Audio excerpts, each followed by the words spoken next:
दूध देने वाली जो गाय रहती है उसका मालिक आके उसको लेके चला जाता है और यहाँ पे जो गाय है वो उनके द्वारा दूध का दोहन करके उनको घर से बाहर निकाल दी हुई गाय गौवंश है, जिनका आश्रय स्थल छीना जा चुका है। इसलिए दूध देने वाली हमारे पास एक ही गाय है। आत्मीयता इनके साथ में बन गई है, एक परिवार जैसा लगता है। तो अपने परिवार को हम तकलीफ में, भूख में नहीं देख सकते। निरंतर प्रयास हम लोग कर रहे हैं कि इनके चारे पानी की कभी कोई कमी ना आए, चाहे उसके लिए हमें किसी भी लेवल तक किसी से भी सहयोग मांगना पड़े, कहीं से भी पैसा उठाना पड़े, उसमें हम लोग संकोच नहीं करते। 200 से 300 के बीच में गौवंश है, मतलब गाय है। 150-100 के आसपास में सांड, बछुए सब मिला के हैं और 20-25 छोटे बच्चे। बघेल जी की जब सरकार थी उस समय हमारे यहाँ से गोबर खरीदी होता था, तो गोबर खरीदी होने से हमारा आर्थिक जो लोड है बहुत हद तक उसमें कंट्रोल हो जाता था। लेकिन गोबर खरीदी बंद हो जाने के बाद हम लोग की आर्थिक स्थिति बहुत ज़्यादा गड़बड़ा गई है, जिससे चारे पानी की व्यवस्था करने में हमको मार्केट से पैसे उठाना पड़ रहा है, क्योंकि चारा तो खिलाना ही पड़ेगा। और गोबर खरीदी से हमको बहुत बड़ी राहत भी मिलती थी, अभी वो राहत फिलहाल में नहीं है।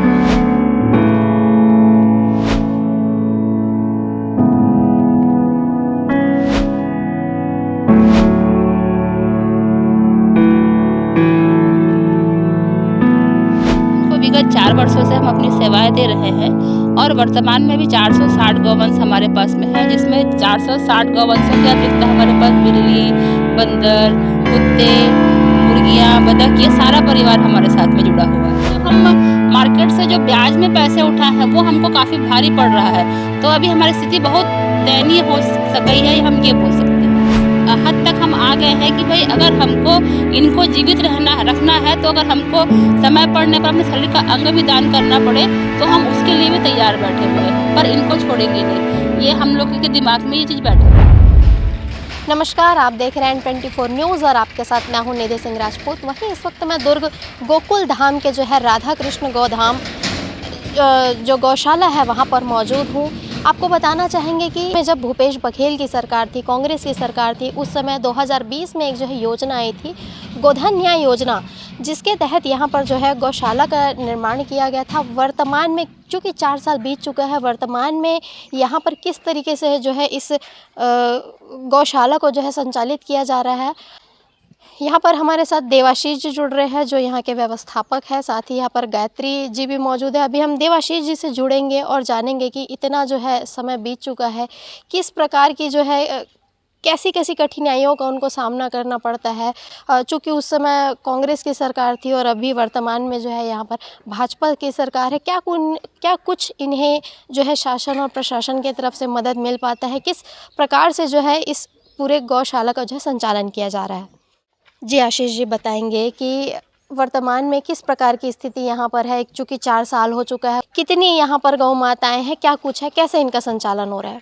ये भूपेश बघेल जी की जो गोधन न्याय योजना थी उसके तहत में ये चालू हुआ था और उस समय हम लोग के पास 70 गौवंशों से हम लोग चालू किए थे और आज की डेट में हमारे पास में 450 गौवंश हमारे पास यहाँ व्यवस्थित रूप से रहते हैं। और इनके चारे पानी की व्यवस्था, इनके जो जगह के साफ़ सफाई की व्यवस्था, ये हमारे और हमारे समूह के द्वारा किया जाता है। और निरंतर प्रयास हम लोग कर रहे हैं कि इनके चारे पानी की कभी कोई कमी ना आए, चाहे उसके लिए हमें किसी भी लेवल तक किसी से भी सहयोग मांगना पड़े, कहीं से भी पैसा उठाना पड़े, उसमें हम लोग संकोच नहीं करते। क्योंकि हमको गाय के प्रति जो लगाव है, जो आत्मीयता इनके साथ में बन गई है, एक परिवार जैसा लगता है। तो अपने परिवार को हम तकलीफ में, भूख में नहीं देख सकते। इनके चारे पानी की सभी व्यवस्था हमारे द्वारा किया जाता है। हम देख पा रहे हैं कि यहाँ पर ना केवल गौ माता है और भी अन्य पशु जो हैं उनका भी आप लोग जो है अच्छे से देख रेख करते हैं, उनकी जतन बहुत अच्छे तरीके से यहाँ की जा रही है। क्या कुछ यहाँ पे कितने और भी जो है पशु पक्षी है, साथ ही कितने जो है गाय और कितने बैल यहाँ पर है वो बताएंगे। यहाँ पे हमारे पास में अभी 250 से 300 के बीच में गौवंश है, मतलब गाय है। 150-100 के आसपास में सांड, बछुए ये सब मिला के हैं और 20-25 छोटे बच्चे हैं यहाँ पे। गौ माता कितनी है? गाय अपने पास में 250 के आसपास गाय है। दूध कितनी गौ माता यहाँ पर देती है? एक ही गाय दूध देती है, क्योंकि क्या होता है कि जब दूध देने वाली जो गाय रहती है उसका मालिक आके उसको लेके चला जाता है और यहाँ पे जो गाय है वो उनके द्वारा दूध का दोहन करके उनको घर से बाहर निकाल दी हुई गाय गौवंश है, जिनका आश्रय स्थल छीना जा चुका है। इसलिए दूध देने वाली हमारे पास एक ही गाय है और वो एक ही गाय 2 बच्चों के दूध की व्यवस्था भी वही गाय करती है। जो अनाथ जो 2 बच्चे हैं, उन 2 बच्चों के दूध की व्यवस्था भी उसी गाय से ही होती है। आप बताएंगे कि आप लोगों को किसी प्रकार की जो है सहयोग राशि कहीं से प्राप्त होती है या नहीं होती, किस प्रकार से सारा कुछ संचालन आप लोग करते हैं? सहयोग राशि के तहत में अगर देखा जाए तो भूपेश बघेल जी की जब सरकार थी उस समय हमारे यहाँ से गोबर खरीदी होता था। तो गोबर खरीदी होने से हमारा आर्थिक जो वजह लोड है बहुत हद तक उसमें कंट्रोल हो जाता था। लेकिन गोबर खरीदी बंद हो जाने के बाद हम लोग की आर्थिक स्थिति बहुत ज़्यादा गड़बड़ा गई है, जिससे चारे पानी की व्यवस्था करने में हमको मार्केट से पैसे उठाना पड़ रहा है, क्योंकि चारा तो खिलाना ही पड़ेगा। और गोबर खरीदी से हमको बहुत बड़ी राहत भी मिलती थी, अभी वो राहत फ़िलहाल में नहीं है। तो कहीं ना कहीं कर्ज लेकर जो है आप लोग संचालित कर रहे हैं चीज़ों को? बिल्कुल, कर्ज मतलब हम लोग कर्ज तो लिए हैं, लेकिन हम लोग मन में कभी ये भाव नहीं आने दिए कि हम कर्ज लेके इनको खिला रहे हैं। हम ये सोच के चलते हैं, और मैं ये चाह रहा हूँ कि हर आदमी के ये सोच रहे हैं कि इनका कोई कर्ज मेरे ऊपर में रहा होगा जिसकी अदायगी मैं इस तरह से कर रहा हूँ। कहाँ आप रहते हैं, कैसे दिन भर इन लोगों को समय दे पाते हैं? क्योंकि यहाँ पर मुर्गियाँ भी है, कुत्ते भी है, बंदर भी है, ये सब हम देख पा रहे थे। साथ ही इनमें एक आपस में सामंजस्य भी हमें दिखाई दे रहा था। क्या कुछ कहना चाहेंगे? ये सामंजस्य तभी बनता है जब पूरे क्षेत्र का जो अंदर का जो वातावरण है पूरा पॉजिटिव हो। नेगेटिव एनवायरनमेंट में हमेशा आदमी एक दूसरे से बैर की भावना रखता है। बाहर अगर देखेंगे कुत्ता बिल्ली से लड़ रहा है, गाय सांड से लड़ रहा है, सांड आपस में लड़ रहे हैं, लेकिन यहाँ पे लड़ाई जैसा कोई चीज़ नहीं। मुर्गी कुत्ते के सामने घूम रही है लेकिन कभी नुकसान नहीं पहुँचाता। मेरा मतलब हम लोग सवेरे से यहाँ पे आते हैं, सवेरे हम लोग आते हैं तो हम लोग सवेरे से इनकी सेवा जतन में लग जाते हैं, सिर्फ एक सभी तरह के जीवों के लिए। और फ़िलहाल में मेरा कहना वही है, सभी आम जनता से एक अपील भी करना चाहूँगा कि अगर प्राणी के प्रति भाव अच्छे रहें, एक दूसरे के प्रति भाव अच्छे रहे, द्वेष की भावना कभी नहीं आती। ये एक जॉइंट फैमिली हम लोग रहते हैं इसमें, और सभी को इसमें सहयोग करने की आदत डालनी चाहिए, क्योंकि आदत डलेगी तभी ये गौवंश और अच्छे से संवर्धित हो पाएंगे। कितने बजे से जो है आप यहाँ पर आ जाते हैं और कब तक इन लोगों को मतलब समय आप देते हैं? हम लोग सवेरे 7 बजे आ जाते हैं, और सवेरे 7 बजे आके यहाँ की साफ़ सफाई वगैरह, फिर इनके चारे पानी की व्यवस्था वगैरह करते करते मतलब टोटल जितना टाइम लगता है रात को 8, साढ़े 8, 9 भी बज जाते हैं। मतलब क्या कभी मन में ऐसा नहीं आता कि चूँकि सहयोग भी है, धनराशि की अच्छे से नहीं आ पा रही है और इतना सारा, आपको नहीं लगता कि काफ़ी ज़्यादा संख्या में पशु पक्षी यहाँ पे है, कि मैं भी छोड़कर चला जाऊँ जैसे बाकी लोग भी चले गए हैं? छोड़ने का मन एज ए ह्यूमन बीइंग तो हर किसी के मन में आता ही है कि हाँ थक गए हैं, छोड़ देते हैं। लेकिन मैं ये सोच रखता हूँ कि अगर क्विट करना ही सोल्यूशन होता तो हर आदमी हर चीज़ से क्विट कर चुका होता अभी तक। तो क्विट ना करें कभी भी, अपने स्तर पे, छोटे से छोटे स्तर पे प्राणियों की सेवा के लिए हल्का सा भाव रखें। हल्के भाव से ही प्राणी का भरण पोषण हो जाता है।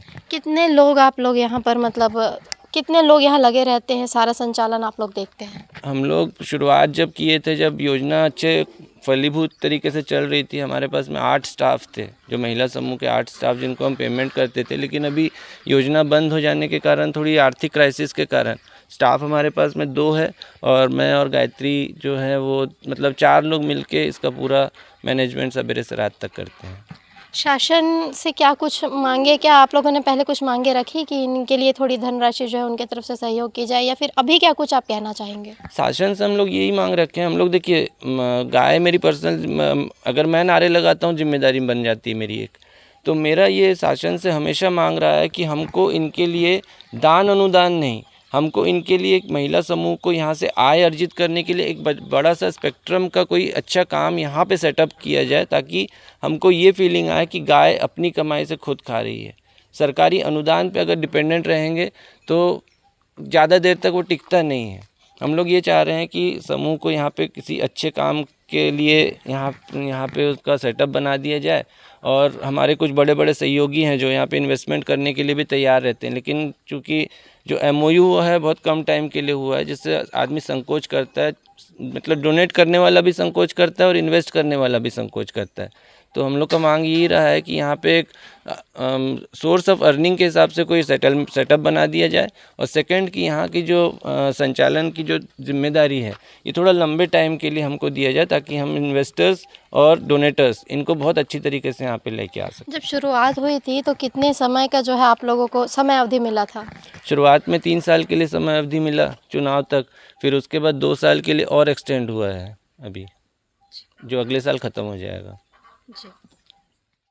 जैसा कि आपने देखा कि हमारे साथ देव आशीष जी जो है जुड़े थे, उन्होंने बताया कि कितना जो है वक्त वो इन लोगों को देते हैं कि कैसे उन्हें यहाँ पर जो मौजूद है पशु पक्षी 450 के करीब यहाँ पर जो है गौवंश है, उनसे उनको लगाव हो चुका है। साथ ही क्या क्या परेशानियाँ जो है उन्हें परेशानियों का सामना करना पड़ रहा है, जिसके लिए शासन और प्रशासन से उन्होंने अभी जो कुछ भी बातें अपनी सामने रखी।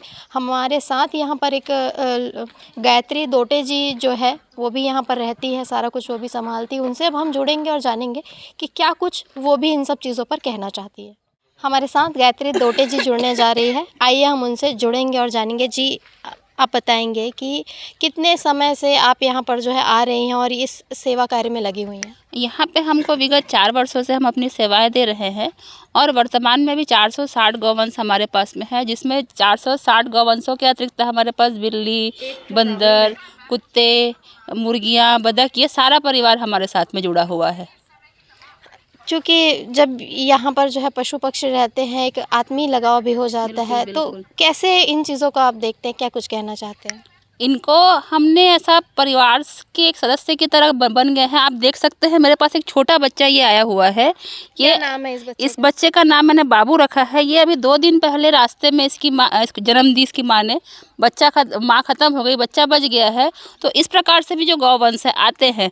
अब ये बच्चा बॉटल से दूध पीता है तो ये हमको ही माँ बाप समझने लग गया है। तो अब ये दिन भर हमारे पीछे पीछे घूमेगा, तो एक बच्चे की तरह इसका हमको ट्रीट करना पड़ता है। वैसे जो सारे गौवंश है एक बच्चे की तरह ही हमको ट्रीट करना पड़ता है, क्योंकि गाय एक संवेदनशील प्राणी होता है। उनको अगर उतना हम लगाव प्रेम नहीं देंगे तो वो सर्वाइव नहीं कर पाएंगे। और वैसे ही हमारे पास में जो कुत्ते हैं, बिल्ली है, उनसे भी एक ऐसे लगाव हो गया है। ये सब एक दूसरे से सब में खेलते रहते हैं। जैसे कि गाय जब होती है, जैसे इन्होंने जन्म लिया, जी। और जन्म लेने के बाद क्या इनके मालिक आ जाते हैं कि हमें इनको वापस से हैंड ओवर कर दीजिए करके? ये वाली स्थिति आती है, क्योंकि जिस समय रास्ते से उठा के लाते हैं उस समय वो नहीं आते हैं। बाद में यहाँ रहने के बाद में, सेवा के बाद में वो गाय हष्ट पुष्ट हो जाती है, क्योंकि जो गायों को सिर्फ प्रेम के भूखे होते हैं वो अच्छा हो जाती हैं। अगर वो बच्चा दे दी और अगर वो अच्छा दूध देने वाली होंगी तो मालिक तुरंत आते हैं कि ये मेरी गाय है।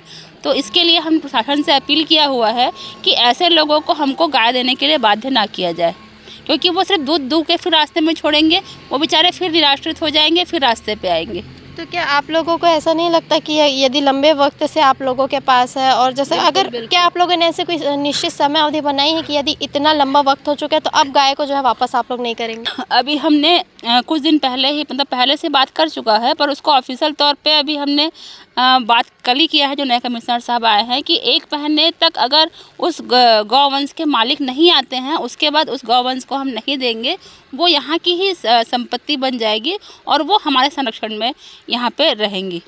जैसा कि आप अपना सारा समय यहाँ को देते हैं, इस जगह को देते हैं, कहीं ना कहीं एक पूरा परिवार जो है यहाँ पर बन चुका है, हम देख पा रहे हैं। आपको किस प्रकार से जो है आर्थिक सहायता यहाँ से क्या हो पाती है या नहीं हो पाती है? आर्थिक सहायता पहले जब पूर्ववर्ती सरकार थी तो उस समय हम समूह के माध्यम से, हम जो गाय के जो प्रोडक्ट थे गोबर से, उनसे हमको कुछ आय अर्जित हो रहा था।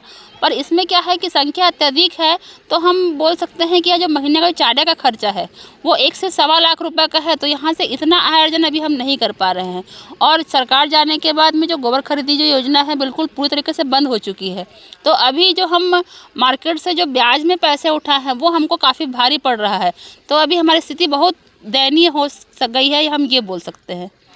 तो आपको कुल मिलाकर हम ये सोच सकते हैं कि आपको यहाँ से किसी भी प्रकार की अभी आर्थिक सहायता नहीं बिल्कुल मिल पा रही। नहीं, अभी हमको आर्थिक सहायता नहीं मिल पा रही है। इसके लिए हमने प्रशासन से, शासन से भी अपील किया हुआ है, अपनी बात रखी है। अब देखते हैं कि वो कब तक योजना फलीभूत होती है, क्योंकि जो गौवंश का मामला आता है तो सिर्फ वो नारों तक सीमित रह गई है। हमने प्रशासन से कहा तो उन्होंने कह दिया कि भाई अभ्यर योजना आ रही है, ये योजना आ रही है, वो योजना बंद हो गई है। पर भाई गौवंश है, इनको तो रोज़ के भोजन की आवश्यकता होती है, तो हमको रोज़ खिलाना ही है। क्योंकि एक जैसे घर में छोटे बच्चे को हमको दिन में 2 बार भोजन खिलाना है, वैसा हमको खिलाना ही है। तो इसलिए हमने ये तन मन धन से जुड़े हुए हैं कि भाई इनको हमको ज़िंदा रखना ही है। और इस हद तक हम आ गए हैं कि भाई अगर हमको इनको जीवित रखना है, तो अगर हमको समय पड़ने पर अपने शरीर का अंग भी दान करना पड़े तो हम उसके लिए भी तैयार बैठे हुए हैं, पर इनको छोड़ेंगे नहीं। ये हम लोग के दिमाग में ये चीज़ बैठा हुआ है।